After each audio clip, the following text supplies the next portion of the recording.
교회는 그동안 사람들에게 은혜로 죄를 사함받고 천국에 간다는 것은 잘 가르쳤으나 은혜로 살아가는 법은 잘 가르치지 못했습니다. 저의 삶을 쭉 돌아봐도 정말 그렇습니다. 물론 저는 어렸을 때 교회에서 이러한 구원에 관한 가르침 때문에 저는 구원의 확신을 얻게 되어 너무나 큰 축복을 받았다고는 생각하지만, 구원이라는 개념이 내가 알고 있었던 딱 죽어서 가는 천국이라는 개념이 아니라 지금 내 삶에 하나님 나라라는 더 큰 개념으로 옮겨지면서 그동안 누리지 못했던 구원의 능력과 은혜를 조금씩 경험하게 되면서부터 이전의 삶에 살짝 아쉬운 마음이 생긴 것이 저의 솔직한 마음입니다. 과거에 이것을 조금만 더 빨리 알았더라면, 누군가가 은혜로 살아가는 법을 알려주었다면 얼마나 좋았을까 하는 아쉬운 마음이 듭니다. 물론 알려줬는데 제가 이해하지 못했을 수도 있겠지만요. 안타깝게도 많은 그리스도인들이 이 복음을 한 번 듣고 받아들이면 천국행이 보장되는 소식쯤으로 생각하고 있습니다. 단순히 구원을 죽은 뒤에야 보험금을 받는 보험 증서 정도로 여기고 또 훗날 천국의 한 자리를 보장해주는 마법의 면책 특권 정도로 생각하면서 여전히 내가 원하는 내가 원하는 방향으로 살면서도 영원한 천국을 보장받을 것이라고 생각합니다. 그런데 구원의 첫 출발점은 이 모든 아니란 생각으로부터 건짐받는 것이라 생각합니다. 구원이 가져다주는 생명력을 제한하고 그것을 거부하는 우리의 편협한 생각으로부터 우리는 먼저 구원받아야 합니다.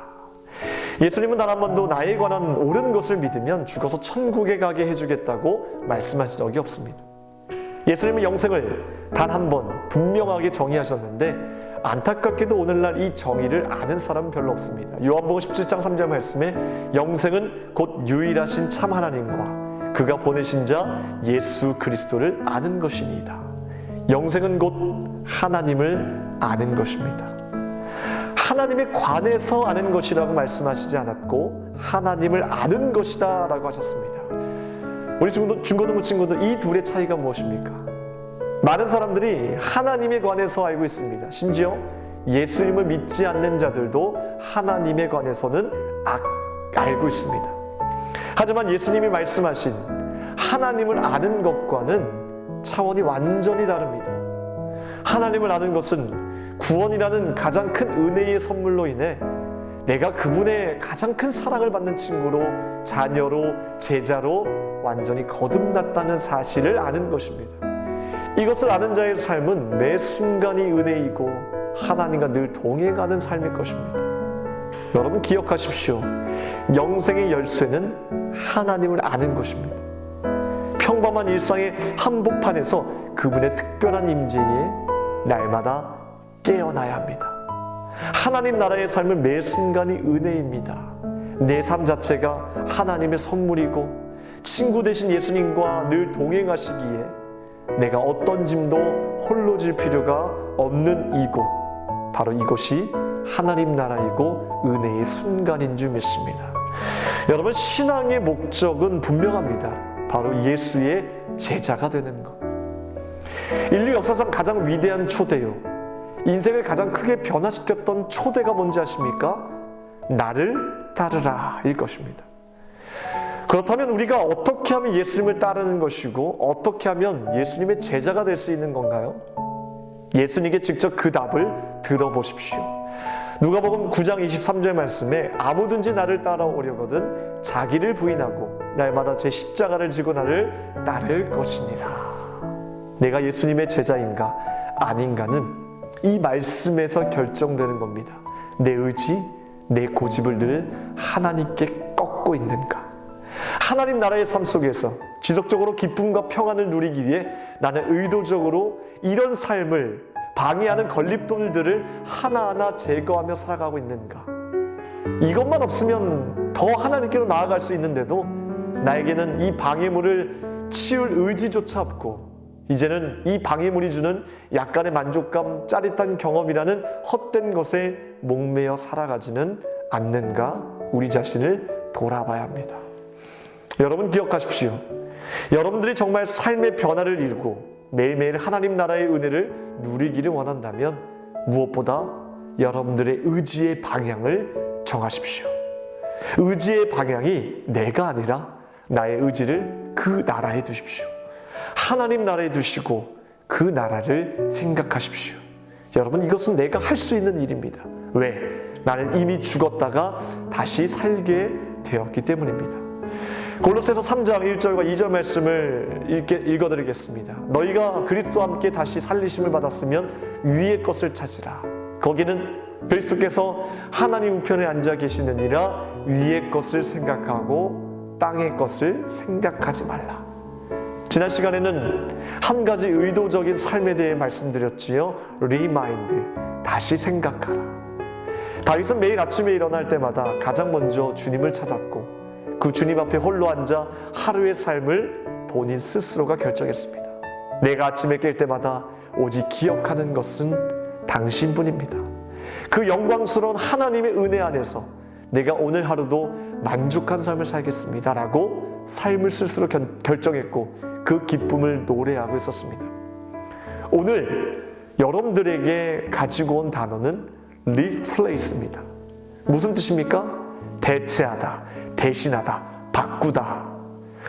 물론 이 단어는 기능이나 사람이나 사물을 대체하는 것으로 많이 쓰이긴 합니다만 저는 이 표현을 이렇게 사용하고 싶습니다. 우리의 잘못된 생각, 잘못된 의지, 나의 상한 마음을 하나님의 것으로 replace, 대체할 수만 있다면 우리의 신앙은 날마다 살아서 주님을 보게 될 것이라 확신합니다. 안타깝게도 요즘 이 시대는 온갖 잘못된 종류의 개념과 사상과 파괴된 가치관에 젖어 있습니다. 그런데도 자신들이 무엇 때문에 움직이고 무엇 때문에 지배를 받고 있는지 모릅니다. 그러나 분명한 것은 그들을 지배하는 것은 바로 어떠한 개념이라는 것입니다. 우리를 지배하고 있는 세상의 악한 개념들, 이 생각들을 예수 그리스도의 가르치심으로 바꿔놓아야 우리는 살 수 있습니다. 개념뿐 아니라 악한 생각들, 악한 감정들, 부정적인 감정들 또한 정말 하나님의 선한 것으로 우리는 리플레이스 해야 살아갈 수 있다라고 저는 확신합니다. 여러분, 신앙생활의 기본은 우리를 향상시키는 문제가 아니라 하나님 나라의 문화로 대치하는 문제입니다. 다윗이 위대한 것은 자신의 온 마음과 의지를 오직 하나님께 두었고 그로 인해 어떤 상황 속에서도 그분의 마음으로 리플레이스 할 수 있었습니다. 이 믿음은 다윗의 마지막 기도를 통해 너무나 선명하게 드러나 있습니다. 역대상 29장 11절과 12절 말씀이 바로 다윗의 마지막 하나님께 올려드린 기도의 고백입니다. 여호와여, 위대하심과 권능과 영광과 승리와 위엄이 다 주께 속하였사오니 천지에 있는 것이 다 주의 것이로소이다.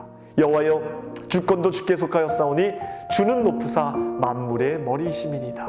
부와 귀가 주께로 말미암고 또 주는 만물의 주제가 되사 손에 권세와 능력이 있사오니 모든 사람을 크게 하심과 강하게 하심이 주의 손에 있나이다. 할렐루야.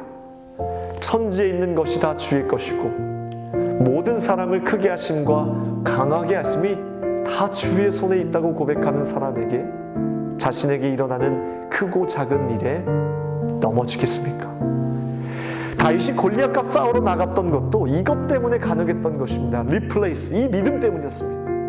이스라엘 백성들 모두가 다 골리앗 장수에 대해 벌벌 떨고 있었습니다. 어린 다윗이라고 무섭지 않았겠습니까? 그런데 그가 주목했던 것은 골리앗이 아니었습니다. 하나님이었습니다. 저 이방인인 골리앗이 하나님에 대한 모욕적인 말을 하자 다윗은 견딜 수가 없었습니다. 그래서 두려운 마음을 담대한 마음으로 바꿨던 것입니다.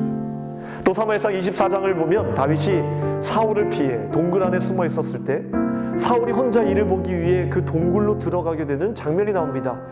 그것을 지켜보고 있던 다윗은 복수할 수 있는 절호의 기회임에도 불구하고 놀랍게도 다윗은 사울의 목숨을 살려주고 그저 사울의 옷자락만 베고 돌려보내게 됩니다.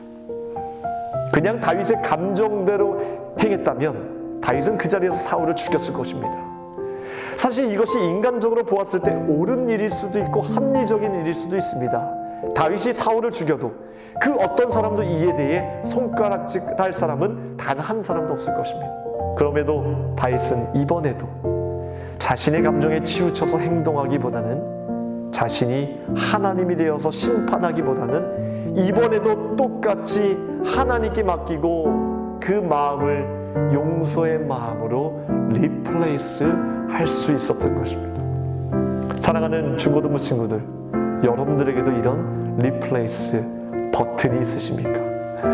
물론 철권 게임처럼 두 캐릭터를 버튼 하나로 왔다 갔다 하듯이 내 마음을 하나님의 것으로 순간 바꾸는 것은 쉽지 않겠지만 우리에게 어느 정도 훈련의 시간, 노력의 시간이 점점 많아진다면 그때에는 오히려 하나님의 마음으로 바꾸지 않는 것이 더 어렵게 느껴질 날이 올 줄 믿습니다. 기도하겠습니다. 하나님 감사합니다. 우리의 마음을 하나님의 마음으로 리플레이스 할 수 있는 그런 믿음과 용기를 허락하여 주시옵소서.